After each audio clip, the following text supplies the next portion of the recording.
Random House Audiobooks presents B is for Burglar by Sue Grafton. Read for you by Judy, Kaye.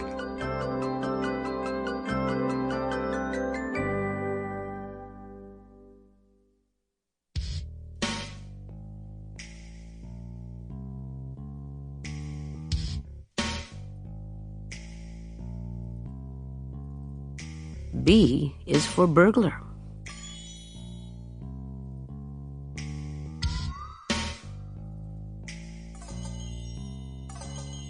After it's over, of course, you want to kick yourself for all the things you didn't see at the time. The had-I-but-known school of private investigation, perhaps. My name is Kinsey Millhone, and most of my reports begin the same way. I start by asserting who I am and what I do, as though by stating the same few basic facts I can make sense out of everything that comes afterward. This is what's true of me in brief. I'm female, age 32, single, self-employed. I went through the police academy when I was 20, joining Santa Teresa Police Department on graduation. I don't even remember now how I pictured the job before I took it on. I must have had vague, idealistic notions of law and order, the good guys versus the bad, with occasional court appearances in which I'd be asked to testify as to which was which. In my view, the bad guys would all go to jail, thus making it safe for the rest of us to carry on. After a while, I realized how naive I was. I was frustrated at the restrictions and frustrated because back then police women were viewed with a mixture of curiosity and scorn. I didn't want to spend my days defending myself against good-natured insults or having to prove how tough I was again and again. I wasn't getting paid enough to deal with all that grief, so I got out.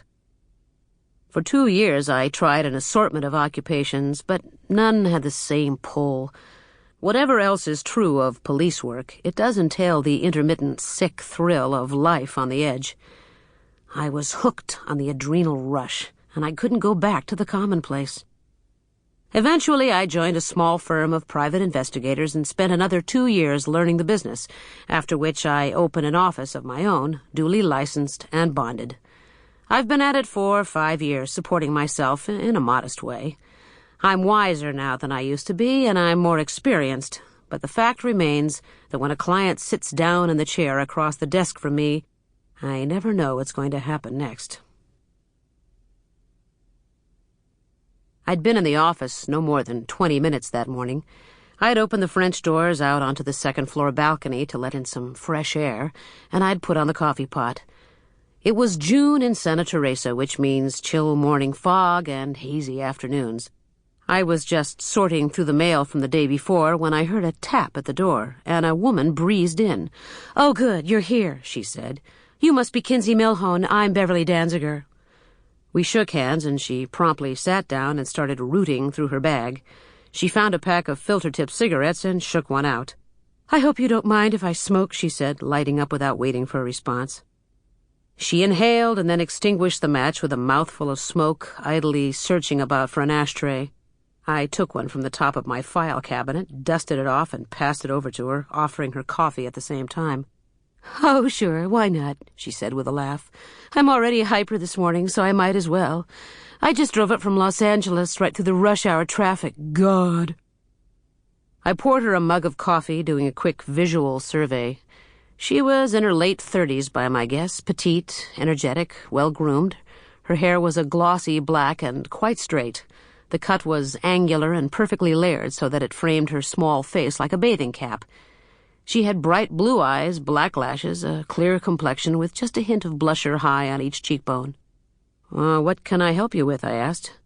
"I'm hoping you can locate my sister for me," she said. She was searching through her handbag again.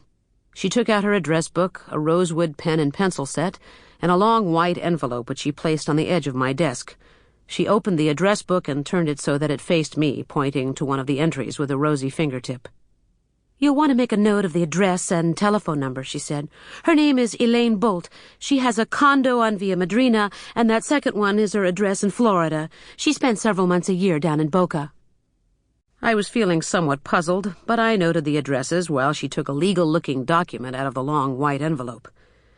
"How long has she been missing?" I asked. Beverly Danziger gave me an uncomfortable look. Well, I don't know if she's missing exactly. I just don't know where she is. And I've got to get these papers signed. I know it sounds dumb. She's only entitled to a 9th interest, and it probably won't come to more than $2,000 or $3,000. But the money can't be distributed until we have her notarized signature. Here, you can see for yourself. I took the document and read through the contents. It had been drawn up by a firm of attorneys in Columbus, Ohio, and it was full of whereases, judges, ordered, and whatnots, which added up to the fact that a man named Sidney Rowan had died, and the various people listed were entitled to portions of his estate.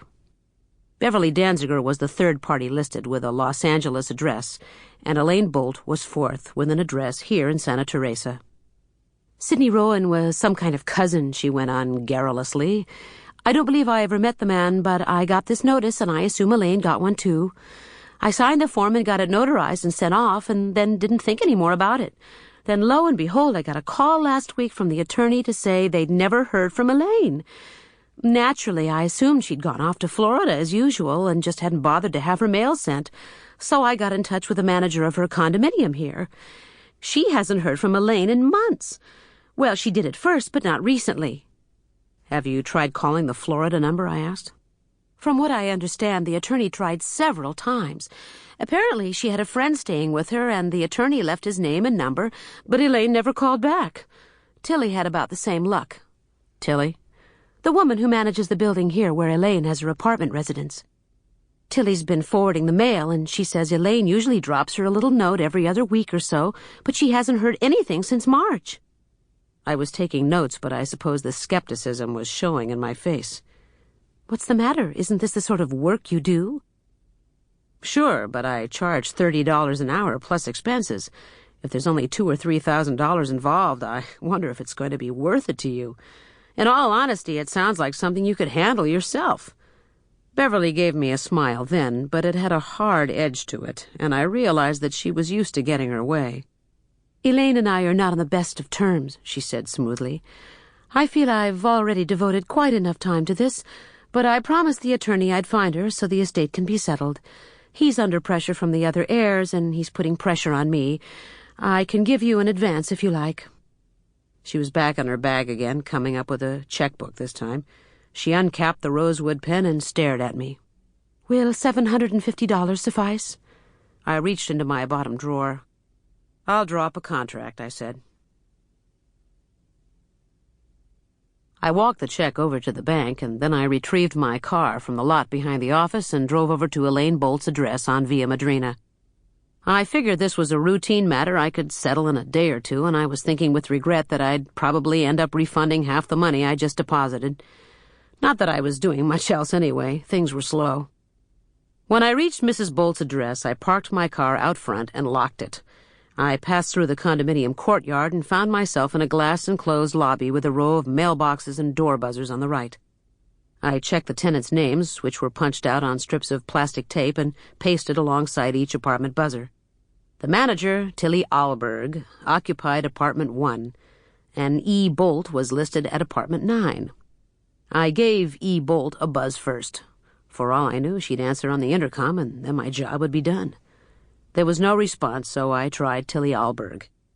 After 10 seconds, her voice cracked into the intercom. Yes? Mrs. Alberg, my name is Kinsey Millhone. I'm a private detective here in town. Elaine Boldt's sister asked me to see if I could locate her, and I wondered if I might talk to you. Well, I suppose. I was on my way out, but I guess 10 minutes won't hurt. Come through the door to the right of the elevator. It's down at the end of the hall to the left. The buzzer sounded, and I pushed through the glass doors. Tilly Alberg had left her front door ajar. I tapped on the doorframe, and she appeared from my left. She was probably in her 60s, with apricot-tinted hair and a permanent wave that looked as if it had just been done. I hope I didn't seem unsociable, she said comfortably. But if I don't get to the market first thing in the morning, I lose heart. It shouldn't take long anyway, I said. Can you tell me when you last heard from Mrs. Boldt? Is she Miss or Mrs.? Mrs. She's a widow, though she's only 43 years old. She was married to a man who had a string of manufacturing plants down south. As I understand it... Sample complete. Ready to continue?